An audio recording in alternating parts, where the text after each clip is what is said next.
কৃষ্ণ পক্ষ কালো পক্ষ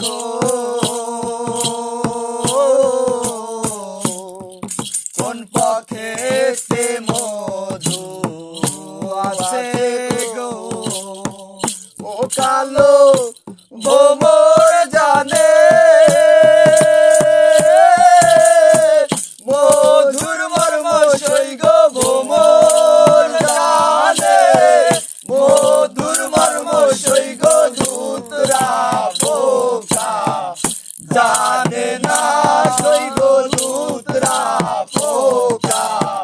জানে না রূপ দিলাম না ও এমন ভাবে দিতে সই আমি ডুব দিলাম না।